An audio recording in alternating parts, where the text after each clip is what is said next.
Tonight in a special investigation, what really made a Swedish socialite organise a contract killing. She was serious. She meant to kill the two witnesses. For the first time ever, see the damning evidence that sent Charlotte Lindström to jail.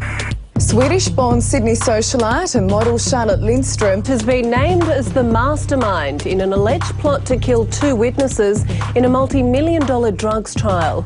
In an exclusive first, you will see the murderous plot unfold. She was a blonde beauty. He was one of Australia's biggest drug manufacturers. I knew I probably wouldn't see another drug lab that size. It was massive. You will see love letters shared between the couple. I think that there was true love there. You will listen to private phone conversations. So you're going to leave me when I'm at... No, just shut up. Talking rubbish. You'll learn how police infiltrated Charlotte's plan to murder two key witnesses. I still get tingling on the back of my neck when I think about that afternoon. And for the first time ever, see Charlotte commit the ultimate act of betrayal and give evidence against the man she loved, one of Australia's biggest drug lords.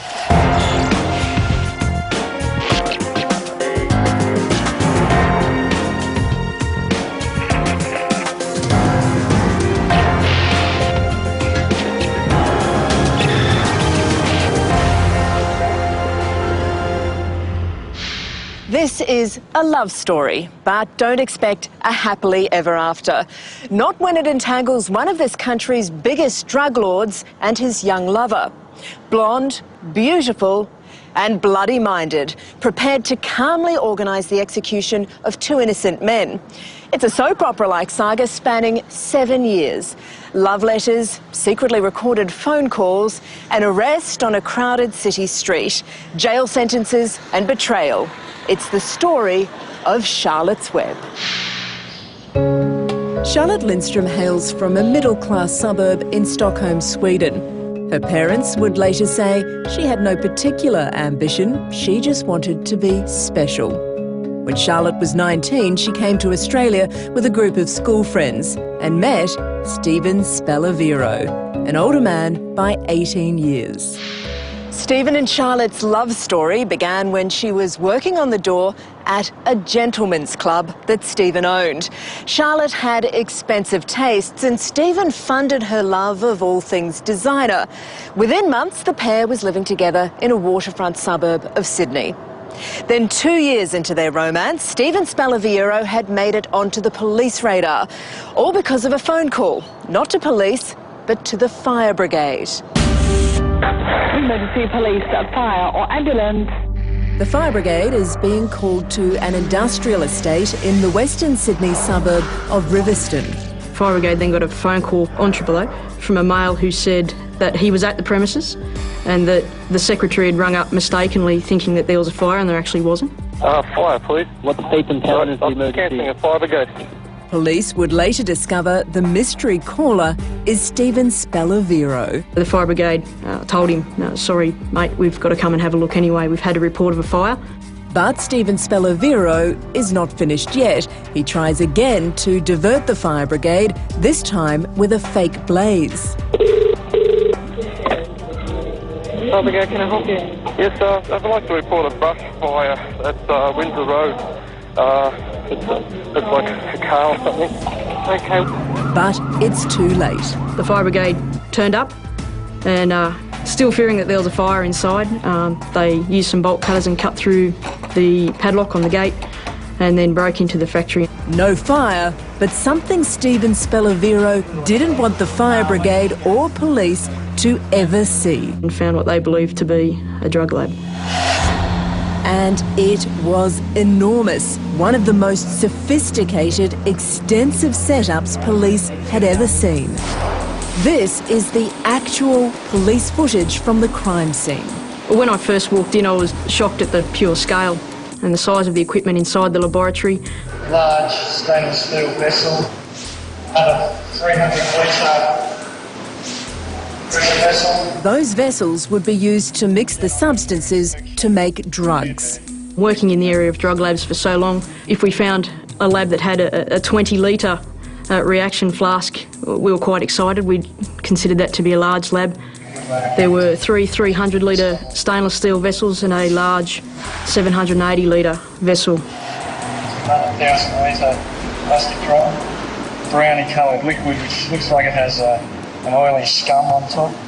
There were 2 50 litre beer kegs on the ground with specially manufactured condensers attached to them that were undergoing distillation at the time, so the drug was being distilled.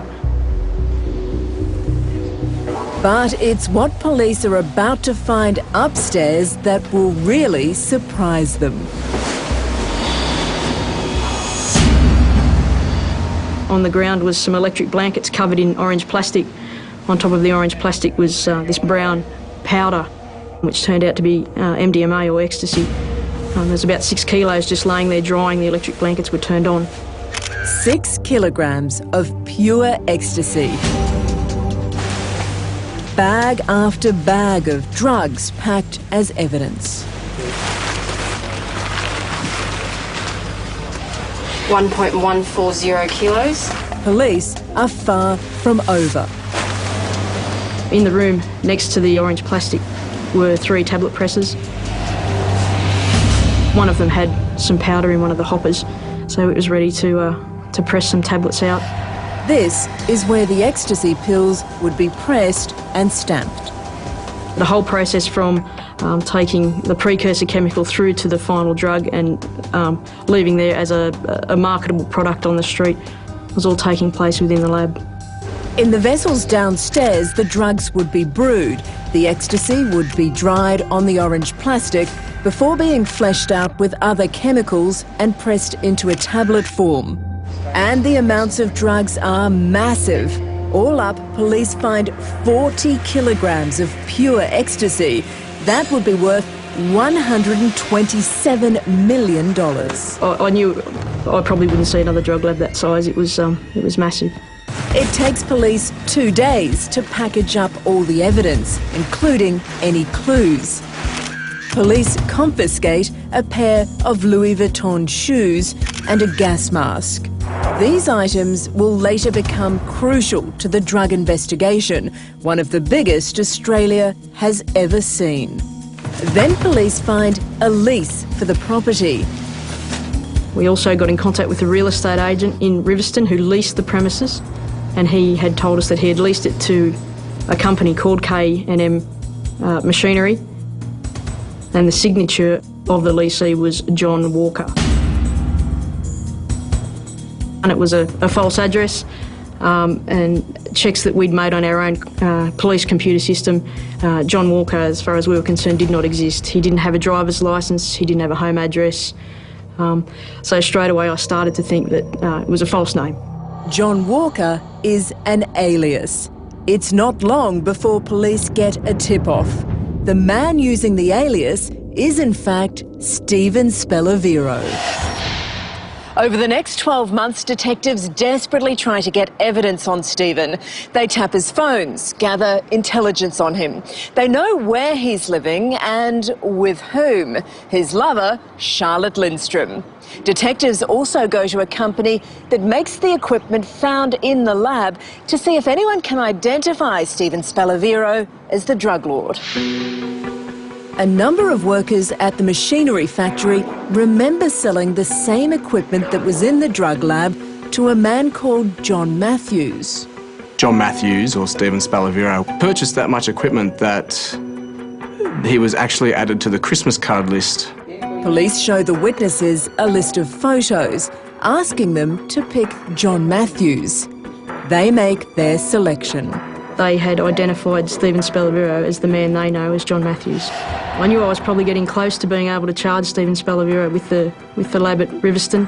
The workers from the machinery company are prepared to testify against Stephen Spellavero. They become the key witnesses in the drug case. Their evidence could see Stephen Spellavero put away for life. With that, police get a warrant to search his apartment in inner Sydney. This is the actual police footage. Opening the door is his fiancée, Charlotte Lindstrom. Hello. Hello, we're just from the police. Is there anyone else home here at the moment? No.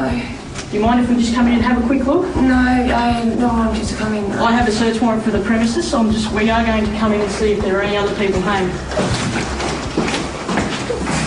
It's just you, is it? At the time I executed the warrant, he wasn't there, he was fishing. We're here looking for Stephen Spalavero. Do you know where he is at the moment? He's on holiday. Whereabouts is he? He's in Cooktown. His Swedish girlfriend, Charlotte Lindstrom, was the only person home. With me I have Miss Charlotte Lindstrom, the occupier of the premises. Charlotte, I'll just show you the search. This is a valid search warrant for the premises. So what are you here for? Can I just ask? Yeah, that's outlined here. This is what in particular we're looking for, but it's not limited to what is listed there either. She appeared to be quite confident that the police wouldn't find anything to implicate Mr. Spalavero in any drug lab. But what does Charlotte really know? Is there something to find? Something even she doesn't know about? Somewhere in this suburban apartment could be the clue. The clue to tie Stephen Spalavero to the biggest ecstasy lab in Australian history. Police are in the middle of a search of an apartment in inner Sydney. It belongs to Stephen Spalavero. Police have tapped his phone. They believe Spalavero is responsible for a multi-million-dollar drug laboratory found in Sydney's western suburbs. Stephen Spalavero was well-spoken, well-dressed, polite, but I found him in the time that I got to know him over the following 18 months. He was very manipulative and egotistical. But Stephen Spalavero is away, fishing in North Queensland. He's on holiday. The only person home is his 20-year-old fiancée, Charlotte Lindstrom. Is your handbag? And now she is watching as police turn their love nest upside down, looking for any proof her Romeo is a drug lord. In particular, anything that links Stephen to the drug lab at Riverstone or the aliases that were used. We were more looking for evidence of the use of aliases, any business cards in those names, which we knew that he had. Police scour the house. With Charlotte looking on, police make a find, high on a shelf. Just appears to be a amount of cash underneath a pair of gloves. Several $1,000s by the look of it.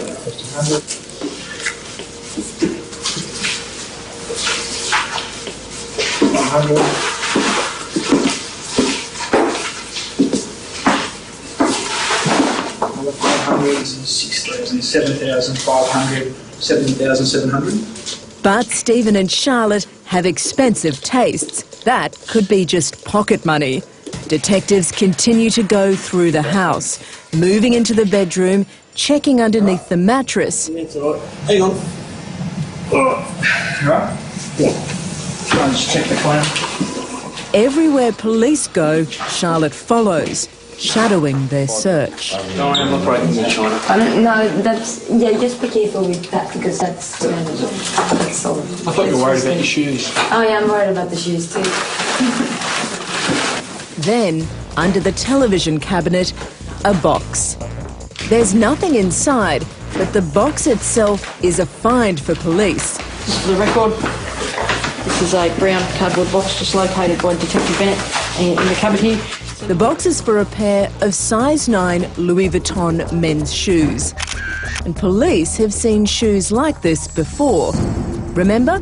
From the multi-million-dollar drug lab. When we executed the search warrant on that date, there was a Louis Vuitton shoebox for those joggers in a size 9 in the house. We weren't searching for that. That was more of a bonus thing that you come across when you're doing search warrants. Police are having those shoes forensically examined, hoping to get DNA from them. DNA that could bring down Stephen Spalavero. Police have failed to find in the apartment any evidence that Stephen Spalavero has used the aliases. We did a fairly thorough search and we came up with nothing. But police do have enough to arrest Stephen. They have the 2 witnesses, the workers from the machinery company who are prepared to testify against Stephen Spalavero, and their evidence would link him to the lab. Police leave their details with Charlotte, asking her to get Stephen to phone them when he returns from his fishing trip. Got a phone call on my mobile phone, and it was from Stephen Spallavero. I recognised the voice almost instantly after months of listening to him on our telephone intercepts. He wasn't real keen to meet me at a police station. He thought that we could just get together for a coffee and sort it out. He attempted to manipulate me into not making him come to a police station and not arresting him. I really had to explain to him that that wasn't the case, and regardless, he was going to be arrested for the offence. The very next day, Stephen Spallavero, knowing that police are not open to negotiations, turns himself in. He is arrested. Stephen Spallavero is charged with manufacturing a large commercial quantity of a prohibited drug. He will have to stay in Silverwater Jail until his next court hearing. The most damning evidence police have is the testimony of 2 witnesses, the workers from the company that sold the equipment police found in the laboratory. They are prepared to identify Spallavero as being the man who bought the drug-making equipment, and their evidence could put him away for life. From jail, Stephen Spallavero is in constant contact with his fiancée, Charlotte Lindstrom. But this drug case is about to take a massive turn. A prisoner has information for police. He claims the lives of the 2 witnesses are now in jeopardy. The prisoner claims a hit is going to be carried out by 2 men from Victoria. One, a convicted armed robber who was sentenced to 4 years jail. The other, a petty thief. They were going to be killed at closing time at their factory, and it was going to look like an armed robbery that had gone wrong. The prisoner goes on to tell police the hitmen have been building a dossier on the victims, collecting photos and documents, including a map he claimed had been written by Stephen Spallavero. We received word from our prison informant that Stephen Spallavero had handed him a mud map or a hand-drawn map of the machinery company where the 2 proposed victims worked. It's an explosive claim, and with 2 lives possibly at risk, police put the machinery company where the 2 men work under surveillance, just in case the alleged hitmen from Victoria turn up. We put surveillance on the machinery company in the afternoon, around closing time, from probably 2 o'clock till 6 o'clock, just to see whether we could see anything that was unusual. Detective Waring and I were actually sitting outside the machinery company, and I think this was probably the turning point, and a Victorian registered car pulled up at 5:05 in the afternoon, which was closing time. I look at the car, I look at the number plate, and I turned to Detective Hancock and said, "That's got a Victorian plate on it." As I'm staring over the back of the car, I can see 2 people inside the car. About 30 seconds later, Detective Hancock's mobile phone rings. The people inside the machinery company rang me almost immediately after this car drove off and said, "We've just had a phone call," and the person on the phone asked for the 2 gentlemen that were the intended victims. When we told them that these victims weren't there, they hung up. I think that was when it all came to the realisation for me that it was probably true. Just disbelief. It was total disbelief. I mean, I still get tingling on the back of my neck when I think about that afternoon, because it was just so surreal. The machinery company also disclosed to me that they'd received a number of other strange phone calls around closing time previously. On each of these occasions, the person on the phone would ask for either of the intended victims, and when they were told that they weren't there or weren't available, they'd just hang up. We'd already obtained the registration of that vehicle, and when we got back to the office, we did a number of checks, and the offender was silly enough or stupid enough to drive his own car that was registered to him. So from that point on, we had a suspect. The threat seems real. Stephen Spallavero is still in prison, and he knows every phone call he makes is monitored. It was very hard to ascertain what they spoke about because they used a lot of different codes. From those calls, police learned Charlotte is meeting up with one of the men she believes will do the hit, and police are watching. Charlotte has no idea police have infiltrated her web, and the detectives are about to get the ultimate proof she's plotting a double murder. Police are watching as Swedish socialite Charlotte Lindstrom walks down a street in Sydney City. She's with one of 2 men who she believes will murder 2 witnesses prepared to testify against her boyfriend, Stephen Spellavero. He's accused of being a drug lord, responsible for a $127 million drug laboratory. But now, there's been a change of plan. The hit has been taking too long. Charlotte believes she's found a new hitman, someone else to carry out the killings, and no longer needs the services of the 2 Victorian men. The pair were paid in advance, given $100,000. In that white shopping bag is $70,000, a refund. This is the actual audio of Charlotte telling Stephen in jail what's happening with the money. So is everything all right? Yeah, no. Did you work the bill out with her? No, she gave me $70 now and she's going to give me another $30. Oh, okay. Well, that's all right. Yeah. Yeah. When? Saturday. Oh, good. Okay, excellent. All right. Even though the Victorian men are no longer involved, police are convinced there is still a plan to murder the 2 witnesses. With the lives of 2 men on the line, investigators can't take any chances.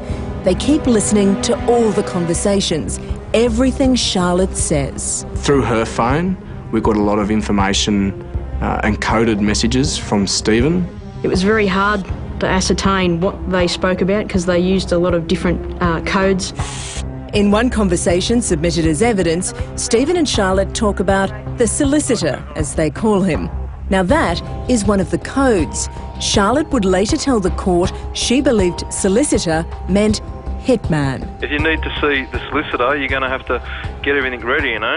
Yeah, but it's ready as soon as it arrives in the mail. Okay, all right. Yeah, but I can't do more than wait for paperwork, and I'm seeing him today. So Okay. he's going to let me know what I need to do, so that's what we're going to do. Oh, you're going to call him later?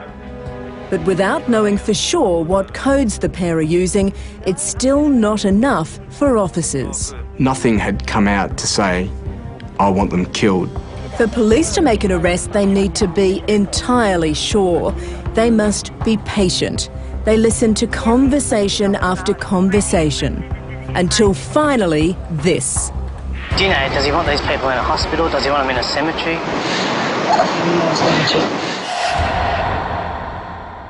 She said in the cemetery, so she wanted them killed. It was 100% confirmed for me that this was certainly going to happen. She was serious. She meant to kill the 2 witnesses. I was shocked that someone would just try and kill 2 completely innocent people that didn't even have a traffic ticket between them. I think he got calls coming up pretty soon. She's quite willingly participating in it. She wanted those people killed. Police have no doubt Charlotte is conspiring to kill the men. And the enormity of organising the hit is taking its toll on the young socialite. She phones her lover Stephen in jail. How are you? I don't want to be here. Huh? I don't want to be here anymore. Where are you? I'm in the city. What's wrong, baby? I don't think this is funny. Huh? I don't think this is funny. Oh, no, honey, I'm sorry to put you through, but that's it now. Listen, I'm going to go, eh? I'll leave you alone because you're upset. So you're going to just leave me when I'm upset? No, I'm just saying, you know, talking like... So I'm going to sit here and cry by myself? Just keep it together, huh? Yeah, no, I just don't want to see those people, that's all. Just shut up. Talking rubbish about fucking shit, I don't know what you're talking about. Yeah.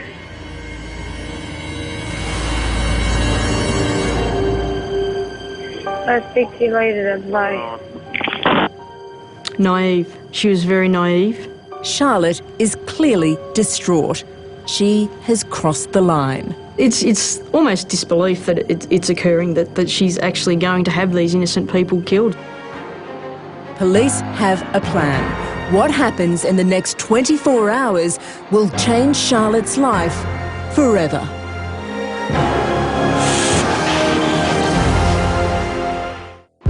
For months, police have been watching and listening as Charlotte Lindstrom plans a double murder. The targets, 2 witnesses whose damning evidence could send her boyfriend to jail for life. Police have heard Charlotte planning the contract killing.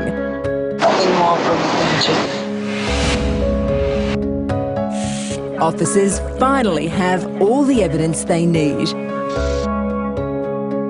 May 2007, time to tear apart Charlotte's web. She had committed a very serious offence, so she had to be arrested. It's mid-morning in Sydney CBD. Charlotte has no idea she's being watched or what's about to happen.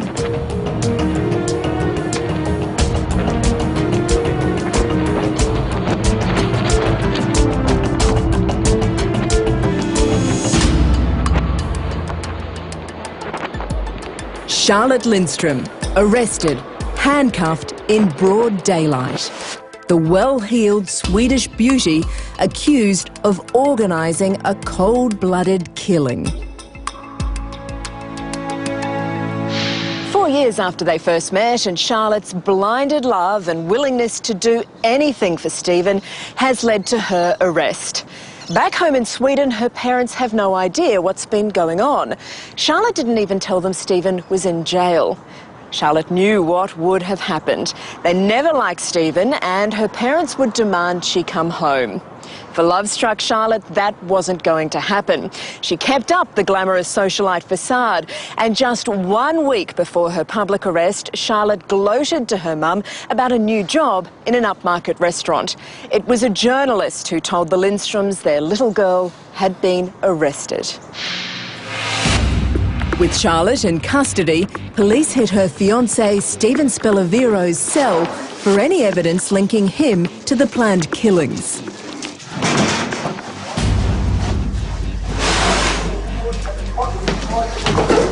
We're going to take everything out, the briefs, everything. Take all? Yep. So I showed my diary. This was in the end tub with various food products. It's got various notes in it. Near the front of it there, names and phone numbers. In his cell, they find photographs of Charlotte, memories of a life now so far away for them both. We also, at that point, informed him of our investigation to date and that we had arrested Charlotte Lindstrom sometime earlier. Charlotte's been arrested in town. They're organising to kill.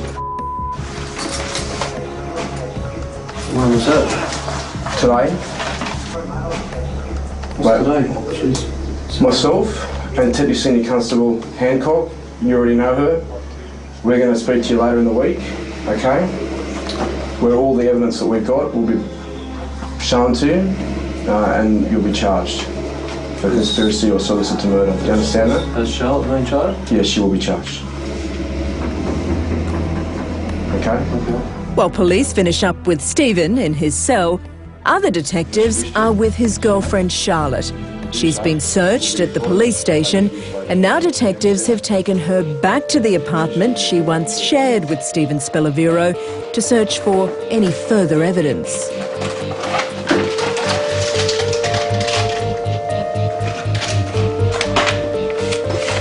First, more money.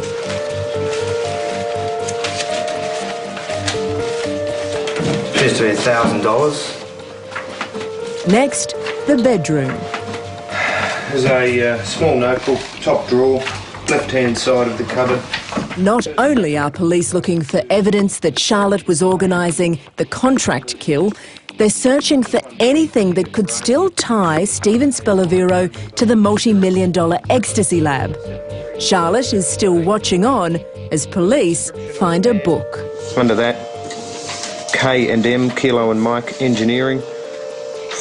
It's hard to read, maybe the 19th of October 2005, a further phone number.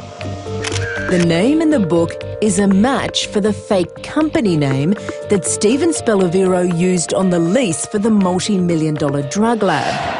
Next, private declarations of love. A two-page handwritten note addressed to Charlotte. Begins just a short note to say hi and tell you how much I love you. This note will be seized. The love letter is now a police exhibit.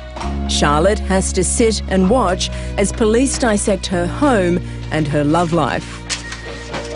Next, they find a letter from her fiancé, Stephen Spellavero.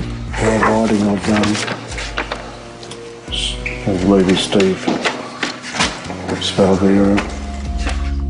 It was written by Stephen on a flight back from Sweden after meeting Charlotte's family. It was penned before he was arrested for the massive drug lab, before Charlotte organised the killings. It was written with the intention they would live happily ever after. I just want everything to be perfect. I want to go all the way with this and build a perfect life in our beautiful home. I love you and will do anything to make this work. But even love has its limits. Charlotte, knowing she faces prison time, agrees to betray her lover. Reveal to police intimate details of Stephen's $1 million drug enterprise. You're about to see Charlotte Lindstrom go from socialite to criminal to informant. On a busy street in Sydney's CBD, a young socialite, Charlotte Lindstrom, has been dramatically arrested by police. She was plotting to have 2 witnesses killed. They're going to testify against her boyfriend, suspected drug lord Stephen Spellavero.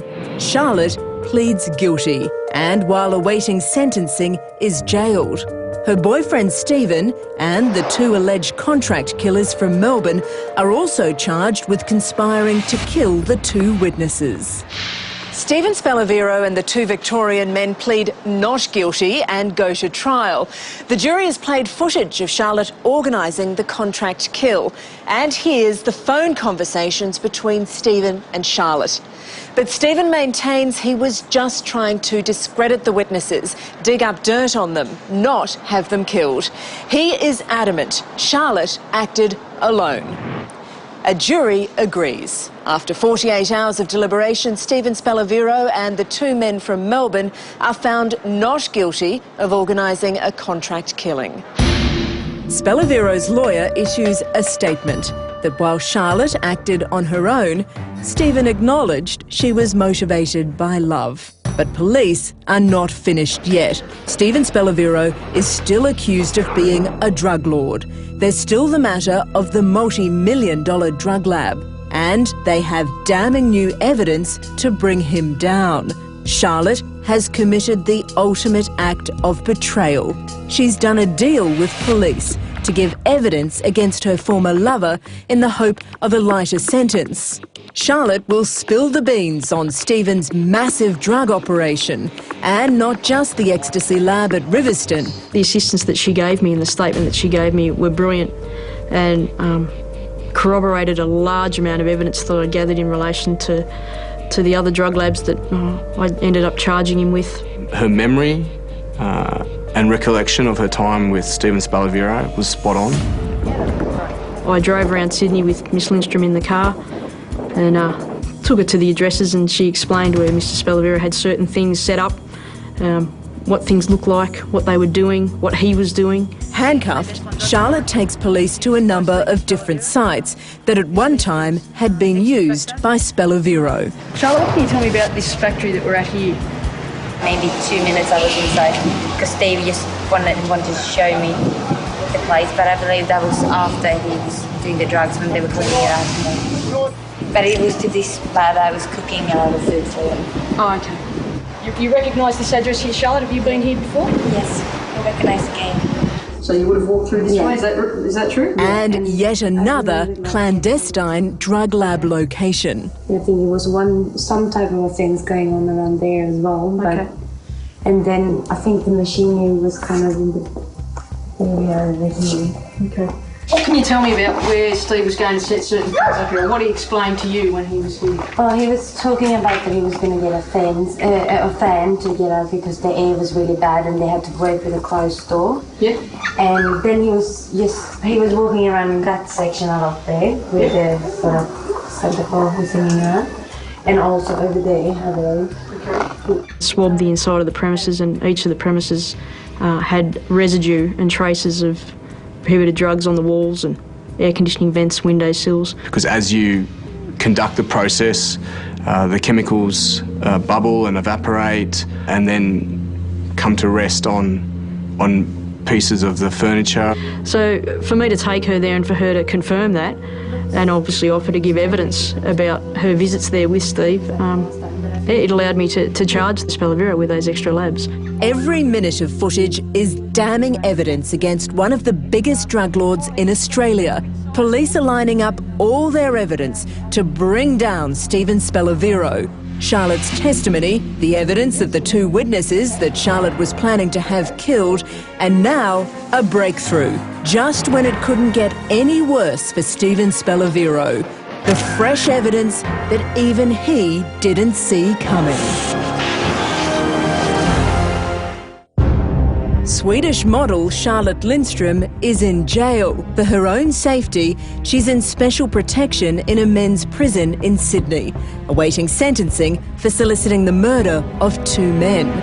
On the other side of town, in another jail, is her one-time fiancé, Stephen Spelavero. He's up on drug charges for a $127 million ecstasy lab. And police now have the final pieces of the puzzle. The ultimate proof, Stephen Spelavero was the drug lord responsible for the massive clandestine laboratory. Remember the designer shoes that police found at the lab? So a sample of his DNA was taken at that time to use as a comparison to some of the profiles that we'd found inside some of the items at Riverston. If it came back as a positive identification of Stephen Spelavero, I thought it would be the icing on the cake for the investigation. We determined that Mr. Spelavero had the same DNA profile as the DNA recovered from the Louis Vuitton shoe.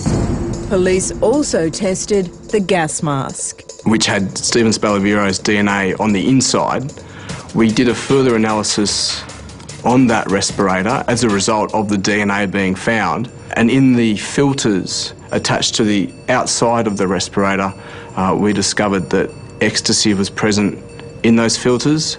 The only way that residue could be found in the filters was if he was standing over, physically standing over the manufacture process or the reaction whilst it was cooking. Police have everything they need to convict the drug lord. They have the phone conversation from 000 on the night of the fire at the drug lab. They have the shoes, the mask. They have the testimony of 2 witnesses from a company that sells the equipment found in the lab. And they have the evidence from Charlotte Lindström. With such damning evidence, Stephen Spelavero pleads guilty to manufacturing a large commercial quantity of a prohibited drug. He was sentenced to more than 16 years jail. Charlotte called off her engagement, pleaded guilty to organising the contract kill of 2 witnesses, but in a bid for less time in prison, she testified against Stephen Spelavero. In court, where she's had to face Stephen, she's gotten quite emotional when talking about their relationship. It's obviously something that's still quite raw for both of them.